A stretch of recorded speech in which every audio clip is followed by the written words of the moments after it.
Así que al final de la noche, me llamaron a mí. Acabo de publicar un artículo de opinión en el Financial Times. Y entonces me llamaron a mí. Di 2 o 3 minutos de mi artículo en el FT, que básicamente decía que la globalización y la deslocalización de la industria hacia el lugar más barato del mundo, ¿verdad? Realmente había perjudicado a Estados Unidos. Perjudicó a Europa y había fracasado. Nos había fallado y que necesitamos relocalizar, necesitamos cuidar a nuestros propios ciudadanos. Así que básicamente ese es el modelo. Y cuando terminé esos 2 o 3 minutos, una persona de las aproximadamente 200 en la sala abucheó. Y me sentí honrado porque era Al Gore. ¿En serio? Así que... Yo pensé que fue divertidísimo. MC Govan no te lanzaba panecillos. No, quiero decir, lo publiqué en el FT. Quiero decir, no es que estuviera tratando de ser discreto al respecto. Creo que la globalización, ¿verdad? Y la idea de las cadenas de suministro globales y buscar el costo más bajo. Eso simplemente no es la manera de cuidar a tus trabajadores automotrices, ¿verdad? Que están en Ohio y Michigan. Así que estamos recuperando eso. Así que piensa en esto. Cuando terminamos, comenzamos con los aranceles automotrices. Empezamos a trabajar en ello en marzo y terminamos en noviembre. Y terminamos el último día cuando finalizamos. Las acciones de General Motors y Ford subieron cada una un 10%. General Motors subió un 60% anual. Si les digo en enero que General Motors subiría tanto, dirían que es mentira. ¿Y esto? Ese día, Sean Fenn, líder de la UAW, me llamó. No creo estar llamando a un republicano. Secretario de Comercio para decir, gracias a Dios por usted y su administración. Ustedes son la primera administración que realmente se ocupa de los trabajadores automotrices de Estados Unidos. Así que piensen en eso.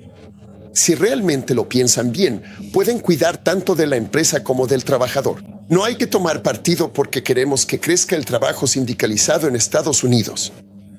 Estos son excelentes empleos. ¿Por qué razón no desearíamos contar con su presencia dentro del territorio de Estados Unidos? A favor de estos trabajadores. Él apoya a estos trabajadores.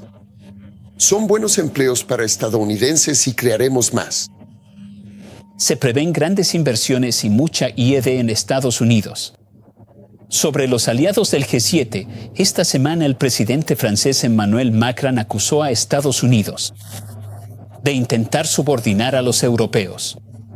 El premier canadiense Mark Carney decía, no es transición, es ruptura. ¿Cómo describiría las relaciones con esos países en estos momentos? ¿Crees que nuestras relaciones están perfectamente bien, verdad? Describí la relación con respecto al conjunto. Cuando Groenlandia estaba yendo y viniendo antes, lo resolvimos con un acuerdo marco, ¿verdad? Lo llamé un alboroto, ¿verdad? Básicamente es como si tuvieras una discusión con tu cónyuge. Eso no es real, ¿sabes? No es una discusión de verdad. Es como una cosa pequeña. Mi cónyuge no sale a dar un discurso después de esa discusión y dice que es el fin de la relación. Justo, pero tienes razón. Creo que exageraron. Días después, lograron un acuerdo lógico que lo demuestra. ¿Qué dijimos? Dijimos que nos importaba por la seguridad nacional. Cierto, nos importa la seguridad nacional al construir una cúpula dorada sobre Estados Unidos. ¿Verdad? ¿No preferirías que la cúpula dorada cubriera Groenlandia? Así, cuando derribas los misiles, no los estás derribando justo sobre tu cabeza. Por ejemplo, todos hemos visto a Israel derribar misiles justo sobre sus cabezas con su cúpula de hierro. ¿No preferirías derribar los misiles si vives en la costa este de los Estados Unidos de América?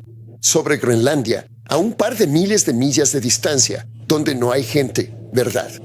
¿No suena mejor eso? Así es como lo estamos pensando y como lo está considerando nuestro equipo de seguridad nacional. Bueno, el marco es un marco basado en la seguridad nacional. Eso es lo que le importa a Estados Unidos. Nos importa nuestra seguridad nacional y nos importan las rutas marítimas. Así que hablemos de la seguridad nacional y de las rutas marítimas y veamos si podemos encontrar un marco para hacerlo juntos. Y creo que de eso habló el presidente en su mensaje. Él dijo: vamos a tratar de resolver esto juntos porque esos eran los puntos clave que le importaban a los Estados Unidos de América. Y creo que el presidente ha sido claro al respecto, abordándolo con rapidez. Quiero decir, piensen en esto. Él envía un mensaje. Y, ¿cómo? En 4 días, ¿cierto? Tenemos un acuerdo marco. Eso, por cierto, es bastante efectivo. Había aranceles, luego no. Nunca estuvieron. Pero Nunca estuvieron pretos. la amenaza era que entrarían en vigor el 1 de febrero. ¿Qué significa esto ahora para el acuerdo que tú y tu equipo alcanzaron con Bruselas? Ya que la implementación legal ahora ha sido suspendida. Creo que probablemente dejará de estar suspendida mañana. Vamos, por favor. Por eso dije que es una reacción exagerada. Quiero decir, ellos saben que cuando el presidente dice que esto es lo que va a pasar, así será. O sea, ¿qué provocó al presidente? Lo que provocó al presidente fue que enviaron personal militar a Groenlandia. Es decir, no enviaron personal militar a Ucrania. Entonces, ¿por qué están enviando personal militar a Groenlandia? ¿Sabes? Parecía una provocación. Hablamos con el líder finlandés y él sugirió que fue un malentendido y lo aclaró bastante rápido. Hablemos del arte de la negociación, un tema recurrente en nuestro programa. El presidente extrema el relato y logra un pacto ventajoso para el país. Pero algo sucedió el último año que es muy interesante. Intentó hacer lo mismo con Canadá y cambió por completo la elección en Canadá al norte de la frontera. Bolivia iba a arrasar con eso. Carney está aquí de primer ministro porque el presidente fue firme con Canadá. Entonces me reía de la conversación. Los canadienses llenaron el terminal de Bloomberg con mensajes de indignación. Esto dañó la relación económica bilateral. El riesgo, señor. Secretario, su opinión es vital para los europeos. Sus planteamientos de esta última semana son válidos y muchos los han recibido bien. Pero la forma en que se está transmitiendo en este momento, algunos lo consideran ofensivo. ¿Podríamos dañar el vínculo económico con europeos como ocurrió con canadienses?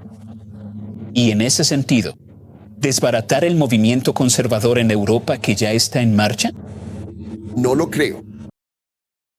Creo que, en realidad, hay que replantearse las cosas. Creo que Europa es increíble y que tiene oportunidades extraordinarias en una economía de 20 billones de dólares. Pero piénsalo, si tuvieran las reglas digitales adecuadas, es decir, reglas digitales similares a las de Estados Unidos. Tenemos 6 billones de dólares en inversiones comprometidas para construir centros de datos en América. Y tenemos una economía de 30 billones, 20 billones de dólares. Dirías, está bien, si tuvieran las mismas reglas, podrían obtener 4 billones. ¿O qué tal 2 billones? ¿Te das cuenta de que 2 billones para su economía serían 10 puntos del PIB repartidos en 3 o 4 años?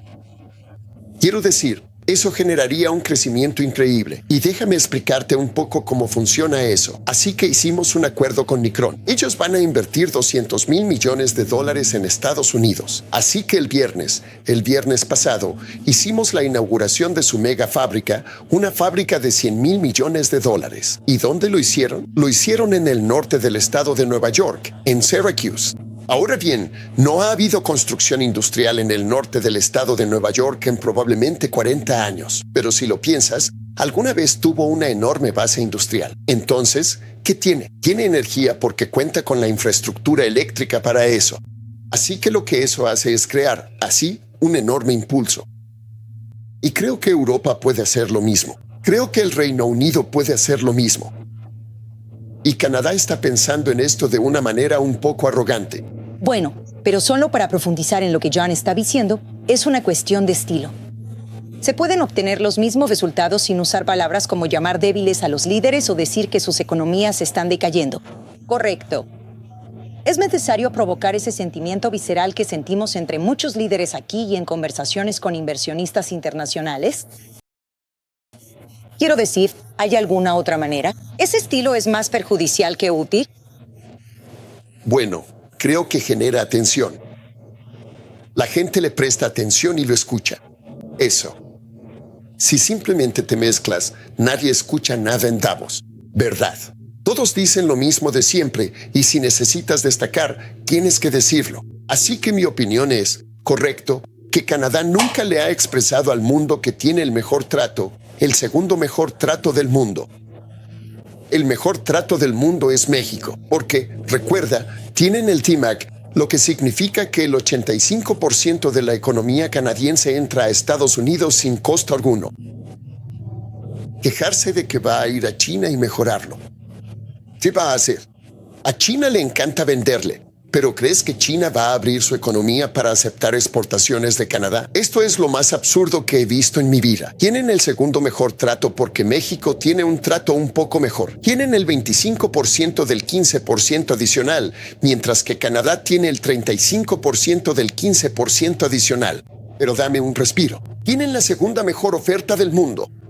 Todo lo que tengo que hacer es escuchar a este tipo quejarse y lamentarse. Para ser justos, como has visto en los aviones, ha habido una disminución de alrededor del 30% en los visitantes canadienses a Estados Unidos, si no es que mucho más. ¿Has visto un tipo de disminución similar desde China? Los viajeros europeos que llegan también han disminuido. Existe la sensación de que la gente no quiere venir a la cultura de Estados Unidos, y hay un enojo al respecto. Solo me pregunto si crees que eso es solo temporal, o simplemente lo descartas, o piensas que es irrelevante para los problemas reales. Creo que eso es marketing político. Exacto. En todo el mundo, si continúan por este camino. ¿Verdad? Que es un camino político de cierta índole. Voy a volar a China, voy a abrir mis mercados a China, voy a aceptar autos eléctricos chinos y hacer todo tipo de cosas así. Luego, cuando se renegocie el TMAC. Este año. Más bien hacia finales del verano. A mediados del verano, ¿crees que el presidente de Estados Unidos va a decir, deberían seguir teniendo el segundo mejor acuerdo del mundo? Quiero decir, ustedes son tan buenos amigos, o sea, están jugando con un conjunto de reglas que realmente no han pensado bien. Tu voz dice que te emociona negociar. Bueno, de alguna manera han dado una hoja de ruta diciendo, así que supongo que deberíamos cambiar todo el acuerdo, ¿no? Quieren ser como el resto del mundo, no quieren ser este vecino privilegiado. Porque lo han dado tanto por sentado. Están dispuestos a venir a Davos y decir, hay dos potencias hegemónicas en el mundo y vamos a decidir con cuál vamos a trabajar. ¿En serio? ¿Vas a trabajar con Estados Unidos de América, donde el 75% de tu economía está totalmente ligada a él? ¿O con China? ¿Por qué dirías eso? ¿Eso no qué? Creo que es político. Sabes, creo que si lo tomamos correctamente, deberíamos verlo solo como ruido político proveniente de un primer ministro. Y tal vez esto le esté funcionando para su elección, ¿verdad? Porque no creo que pueda ser real. Porque si sacaras las cuentas de la economía de Canadá y de hacer negocios con Estados Unidos de América, una economía de 30 billones de dólares. No existe tal cosa como cambiar lo que tienen hoy. Nadie votaría por cambiar lo que tienen hoy.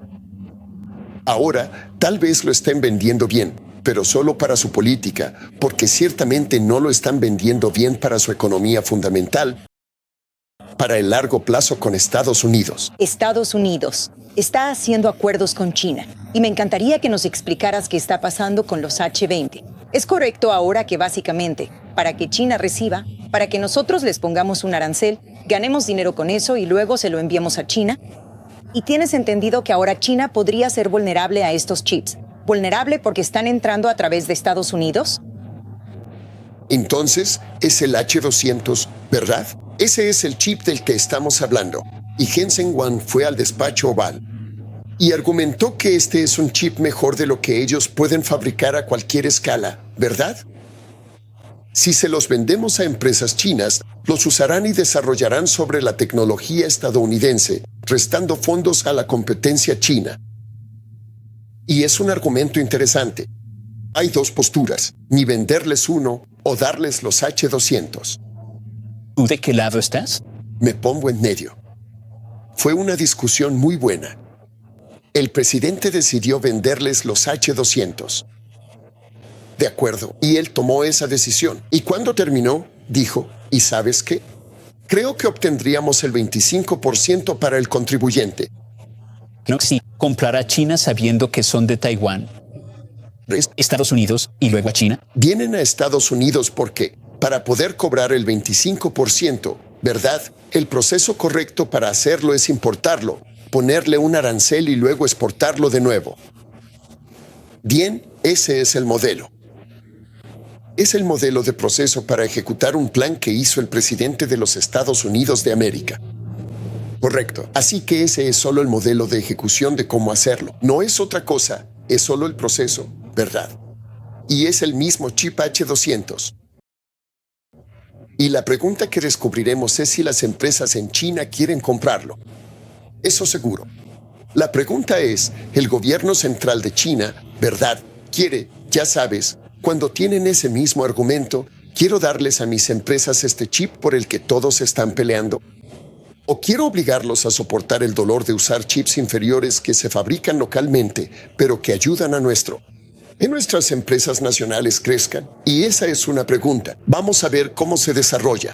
Pero creo que el presidente planteó esa pregunta y me parece realmente interesante. No dije que no haya dos caras de esa moneda, ¿verdad? Pero el presidente pensó que tener desarrolladores chinos en la pila tecnológica de Estados Unidos. Dada la situación, él se inclina por ese lado. Y fue una discusión realmente sólida. Ambos lados de la discusión estaban presentes en la sala. Fue una conversación profunda y reflexiva. Y por eso él es el presidente. Así que, tras esta charla, ¿te atrae la idea de la Fed? Imagino a la secretaria de Comercio en el edificio Eccles. ¿te apetece? Velo en Eccles. ¿Imaginas esa magia? Son geniales, señor. Iré a la conferencia. Me iría. ¿Tú? ¿Sabes cómo llamo a eso? A eso yo le llamo una Amy Winehouse. No, no, no. A eso le llamo taquilla, señor. ¿Estás obteniendo valor de este video? Solo le pido que le dé like, lo comparta y se suscriba al canal si aún no lo ha hecho.